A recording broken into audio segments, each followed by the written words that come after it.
Vape News Radio, the voice of vaping. In each show, we share the latest about regulations and things you need to know, plus upcoming conferences and fests, along with interviews with the movers and shakers in this fabulous vape space. Are you looking to get into this ever-expanding marketplace? Do you want to master this industry? Listen up as Norm Bauer, the Vape Mentor, shares it all. And here's your host, Norm Bauer. Hey, everybody. Welcome back. This is Vape News Radio, the voice of vaping, with your host, Norm Bauer. I hate to call myself the Vape Mentor. That sounds rather pretentious, so I'll just give you my website, which is VapeMentors. That's with an S on the end, plural, to show that we've got more than just me that's involved. So VapeMentors.com, and we're really all about educating you folks out there, whether you're in the vape space or still curious about it. We're here to edify you, to empower you. This section here of Vape News Radio is brought to you by Aqua Vapor. You know, e-cig companies are popping up everywhere, but none can compare with Aqua Vapor. With nearly 7 years' experience in the industry, as well as the largest selection of quality e-cig products and accessories in the U.S., why go anywhere else? Why indeed? Aqua Vapor has the authentic name brand items you want at competitive prices, and a friendly, knowledgeable staff is available to assist you with all your needs from beginner to advanced. Mention Vape News Radio, ding ding, mention Vape News Radio. You're going to get an additional 10% off of their already low prices. Give them a call at 888-782-0167 or go to getmyecig.com. That's getmyecig.com. or visit one of their retail locations. So, onward and upward. Section number 3. Again, if you've listened to the first two, I kind of got a little bit on the bandwagon talking about the idiocy of sometimes city councils and sometimes the lack of foresight with government officials and legislators in regard to that vape space. I also spoke of the couple of conventions, both in Los Angeles and Miami. And, of course, Section 2, I was very honored, very, very blessed to have David Collins in, who is the president of California Vaping Company. And we bannered about the cost savings in the employer marketplace. And in between the break here, I was actually talking to Paul, our producer here, about really kind of driving a wedge into that, Paul. And, Paul, I think that what you said was really quite brilliant, and you want to go ahead and share it with the audience of exactly the direction you're thinking about here? Well, I was struck by the fact that he made vaping sense in a business and dollar sense. He talked about, whether you like it or not, 20% of your audience, 20% of your employees are smoking. And, yes, you can do all sorts of things to try and get them to stop, but they still got to get that nicotine in there somehow. At least if they're going to phase out of it, and we've talked, you've heard about patches and other sorts of things to help them transition out of it. He's making the case that if everybody just converted that 20% to using vape, to being vapors, is that what we call them? Vapors here? Vapors, yeah, absolutely. If they vaped, and if they used e-cigs instead of using traditional smoke burning cigarettes here, they would, 1, reduce their health care costs, 2, they'd transition a certain percentage or a bunch of them off of cigarettes altogether. He was saying 9 out of 10 or 8 out of 9 or some startling figure like that, and in the process improve their productivity. He was making a dollars and cents case for turning your smokers into vapors instead. And that makes all the logical sense in the world. And for those of you who know people who have companies of any size, if they have smokers that are employees there, please send them our way, because I think what I'm going to do is put together a program along those directions geared towards employers. And I know it sounds counterintuitive. Hey, how are you going to get people to stop smoking? We're going to turn them into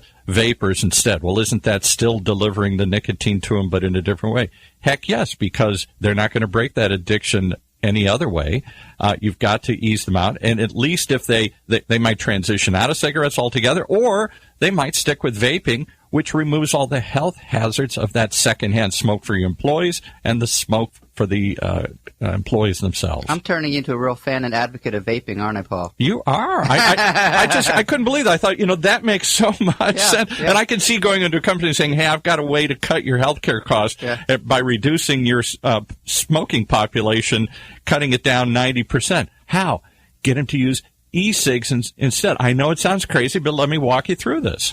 That's a great idea. All right, so let's go ahead and move on. Again, I always like to interview the movers and shakers, and most of them are pre-recorded. And so what you're about to hear is not my interview, but it was actually done by Matt Schrammel, who is my esteemed editor of Vape News magazine, and they're based in St. Louis, Missouri. But he actually went to Berlin for a vaping conference over there. It was a big European vaping conference. And what he ended up doing was talking to Ron Tully. Now, you've probably heard of the acronym SFATA, S-F-A-T-A, and in our last show, show number 3, we actually interviewed Cynthia Cabrera, who's the executive director. Ron is one of their vice presidents, and so what happened is that Matt interviewed him over in Berlin, and what was interesting is they were kind of talking about why and how the FDA decision is really a roadmap for regulation. So, Paul, you want to go ahead and cue that up, and we're going to dial right into Ron Tully and Matt Schrammel speaking over in Berlin, talking about the FDA decision and how that's going to present itself in the future. What is your take on the FDA's announcement for regulations that just came out yesterday? Well, the FDA document's pretty hefty. It's 241 pages long, so it takes about 7 hours to read. Sure. That's fairly depressing in its own right, but it's an extensive document in terms of how they're going to regulate all of these newly deemed products. So it just doesn't impact e-cigarettes and e-liquids and vaporizers. It also impacts things like cigars and hookah. So if you're interested in those products as well, or pipe tobacco, sure. All these new products are going to be regulated by the agency. Gums and so forth. Gums and so forth, yeah. Absolutely. But in relation to the e-space, I think what this regulation does is it sort of gives a roadmap of what the FDA is thinking in terms of regulation. And that's really what we should look at this document as, is pretty much a roadmap to regulation. Yeah. And it does a couple of things. It says we're not quite sure where this e-cigarette industry is going. We're not quite sure where vape products are going.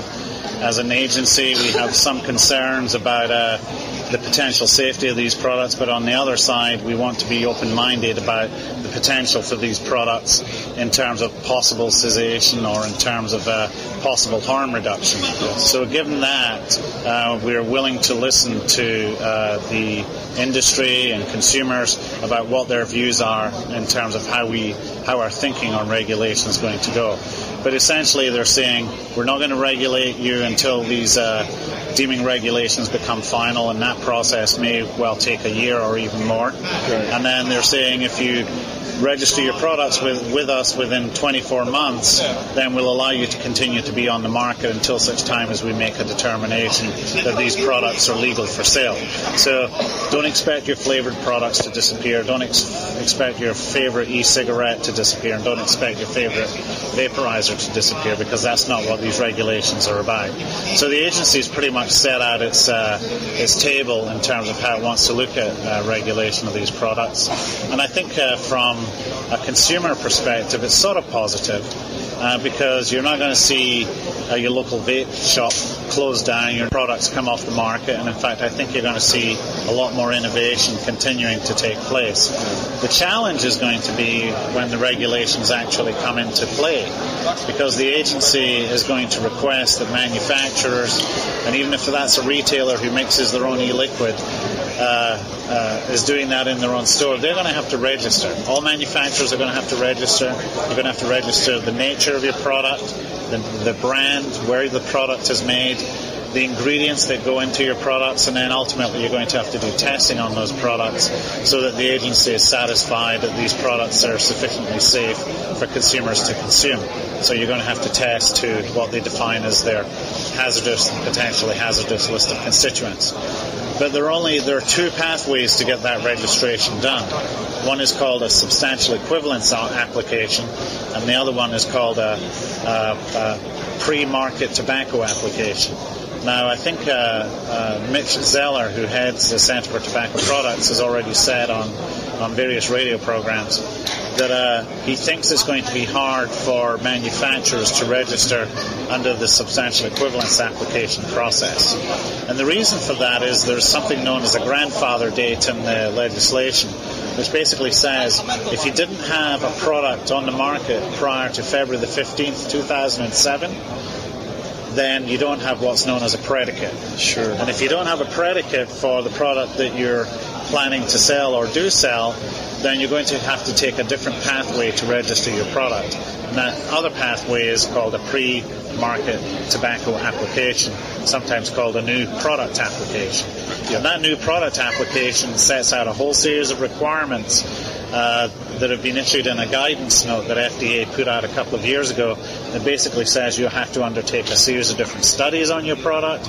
You have to provide details on ingredients. You have to provide clinical information about the product. You have to be able to demonstrate that the product isn't going to be problematic to public health for the agency. That's a big standard to overcome. Sure. So from a manufacturer's perspective, you better start collecting data today on your brands and your products, including testing data, so that if you have to go through the new product application process, you have your table set in terms of what the agency is looking for. So there's a lot of challenges there. So a little bone or slither of hope was thrown to us in the 241 pages of regulation, proposed regulation that the agency put out. And that was that the agency said, look, we know the SC process or substantial equivalence process is going to be difficult. We also know that the pre-market tobacco application process might be hard for small companies to meet that standard.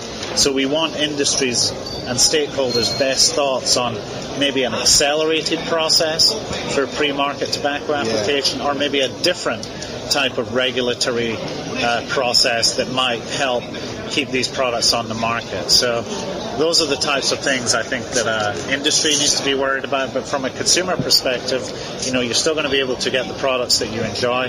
Hopefully this market will expand over the next few years as the agency moves to regulate. And consumers, I really hope, actually start to make determinations about whether or not they want to be vapors or whether or not they want to be smokers. Yes. And the more vapors we have for the future, then the more likely this industry is going to survive. And I think the FDA is recognizing the fact that this could potentially be a health plus, as far as the possibility of it of reducing tobacco use. The agency sort of gives some recognition to that in the proposed deeming regulation it put out. It even suggests, as an invited comment from stakeholders, including consumers, as to how they should regulate products. And when they do come to regulate, should they apply some criteria based on the potential public harm of different types of products, and maybe they should stagger the regulation over time based on the harm that different products present. So they're actually wanting stakeholders to write to them, give their comment to the public docket on that very issue. So there is definitely some recognition from the agency that this product may be transformative, may offer some public health benefits in the long term, and are therefore looking to see whether or not they should be regulating the combustibles perhaps before they start regulating the vapor products. Well, it sounds like this is going to be time for groups like SFATA, CASAB, AMSA, people in the media to get to work because they're going to be instrumental in galvanizing the whole industry for this Q&A period. 75 days is not a very long time. Well, the 75 days is problematic. We will see a number of requests that the agency extend that comment period. Yeah. There are millions of consumers of vapor products out there who I'm sure want to give comment. Yep. I'd hate to see a 75-day comment period be forced on us when actually we need a much longer period. So I think there'll be a number of applications going into FDA to extend that period.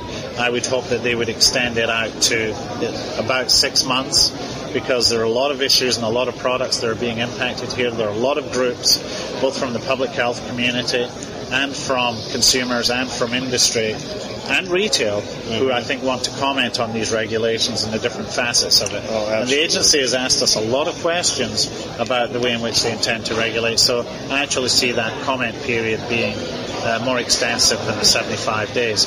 In relation to the issue on organizing, well, there are some key issues I think that industry and consumers need to coalesce around.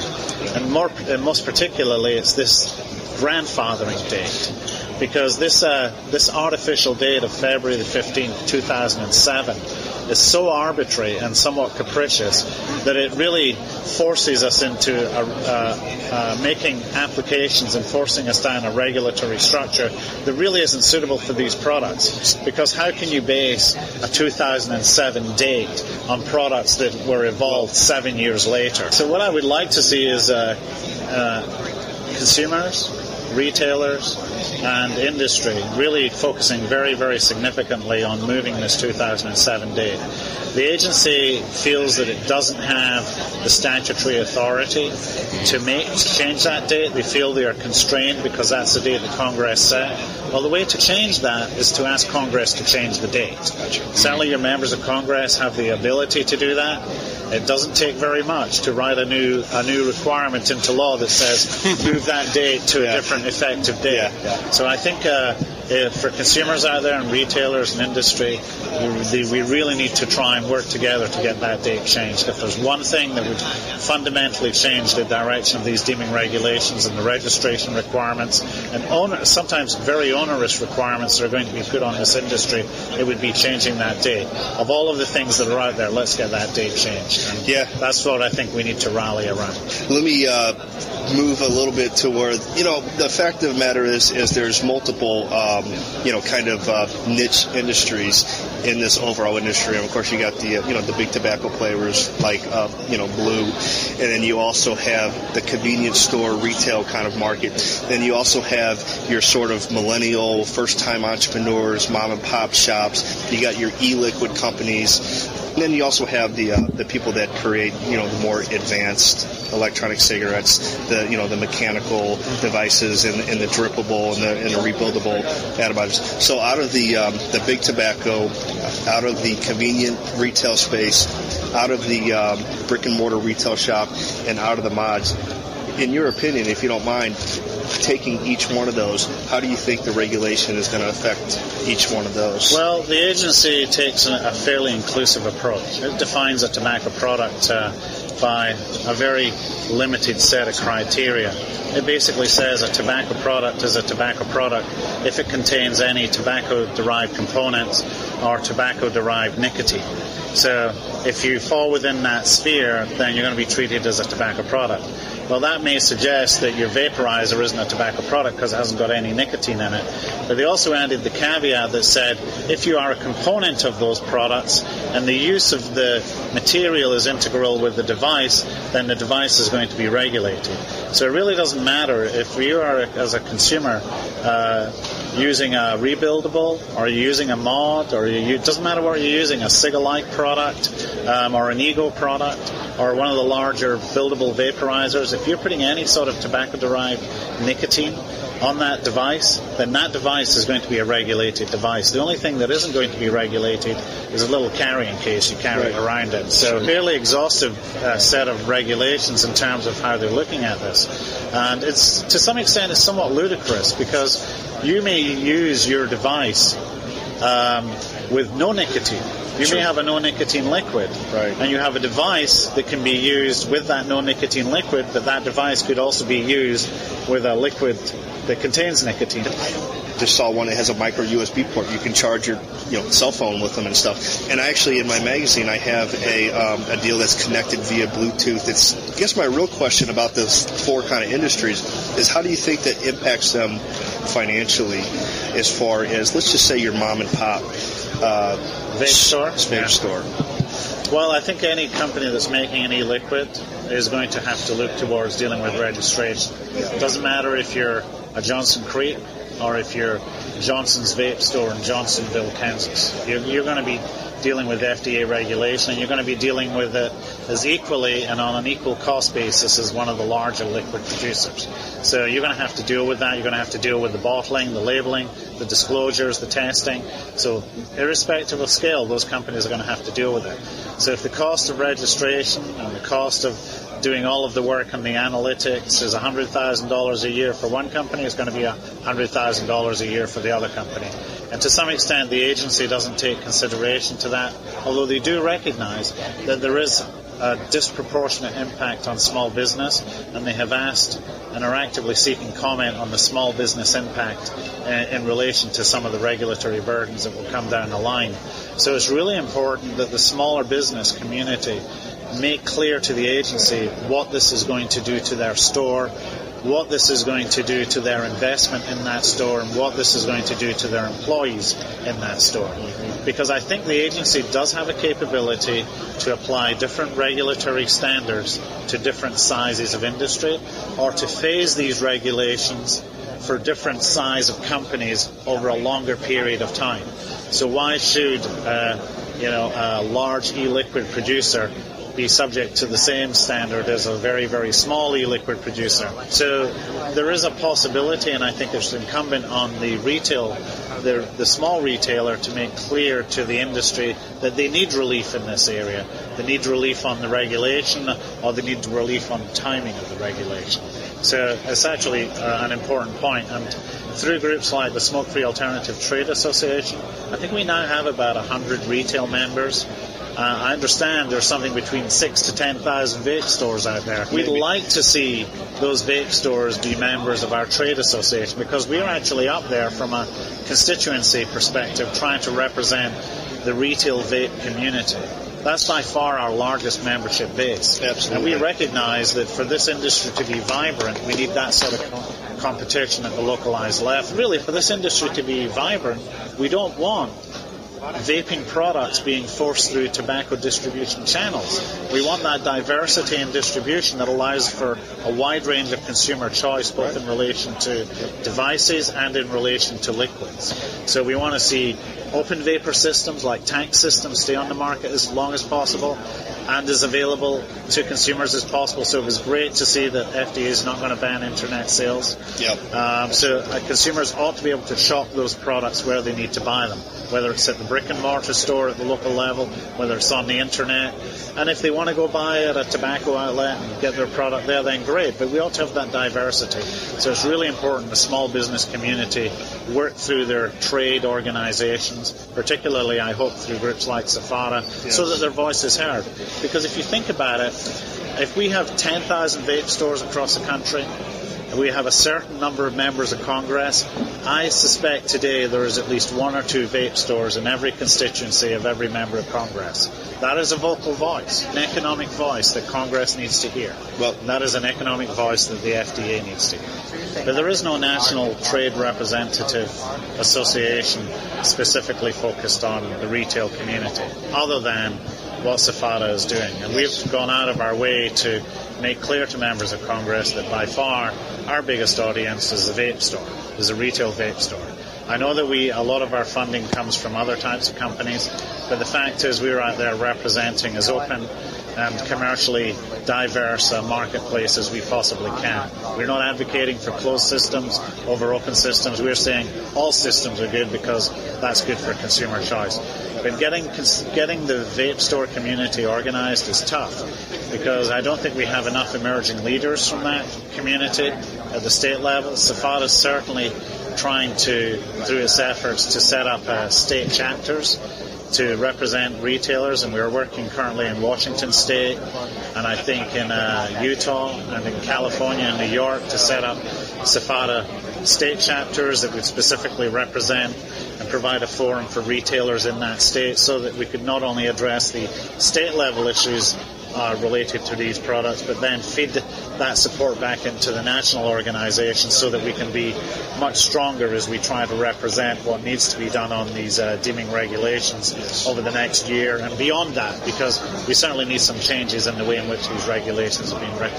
So we'd like to see more retail support. And I think the real message to the retail community is that if you could spend $100 today that would help protect your business tomorrow, where would you spend it? And I would advocate spending on an organization like SFATA. If we could get $100 from every retail store that would help us fight and represent their interests in Washington and at the state level. Absolutely, and I think they underestimate the help that they need, and and of course you got the bigger players that have the money to do it, and those are the voices that are going to be heard, and not the small shops. So that's why it's important that they work with SFATA. I agree. Yeah, well, the Lorillars and the Philip Morris and R.J. Reynolds of this world, they have entrenched lobbyists in Washington and had them for many years. Yes. They have the voice of their members of Congress.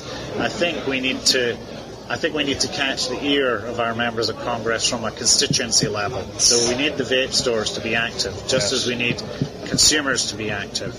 And I have to say, certainly some of the tobacco store outlets who've got into the vape business have been pretty active in terms of representing interests, but they have a sort of conflicted interest in a way, because you find a lot of tobacco stores that carry vape products, but you don't find a lot of vape stores that carry tobacco products. And I think that's for very particular types of reasons, because a lot of consumers who are going to vape stores don't want to have tobacco products around them.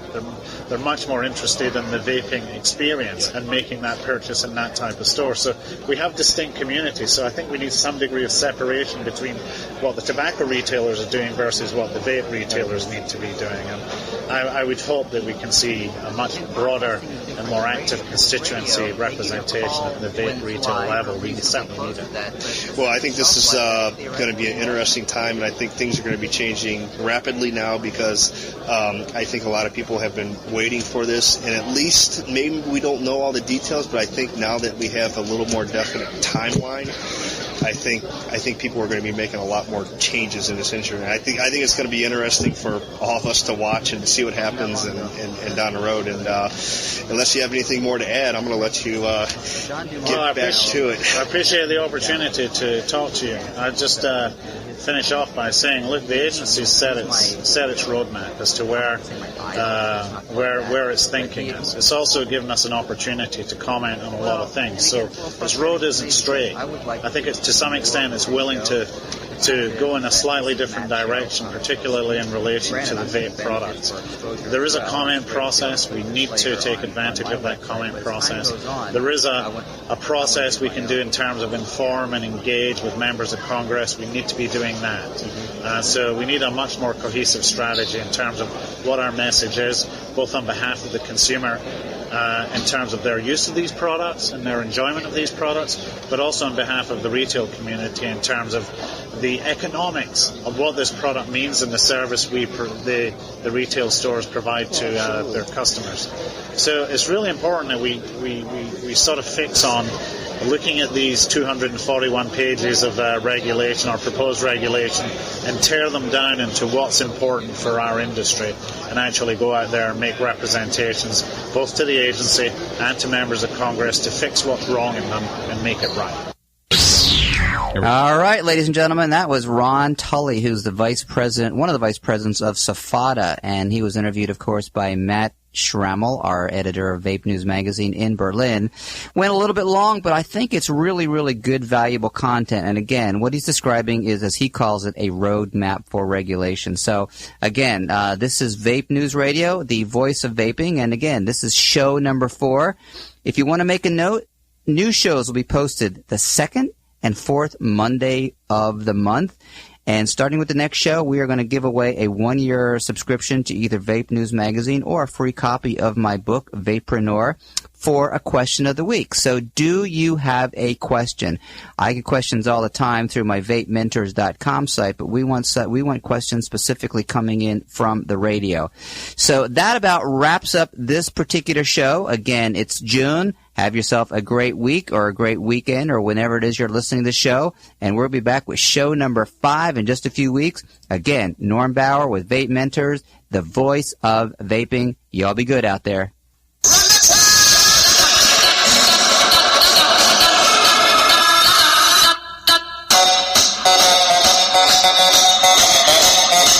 You've been listening to Vape News Radio, the voice of vaping, with your host, the original Vape Master himself, Vape Mentor, Norm Bauer, right here on OCTalkRadio.net.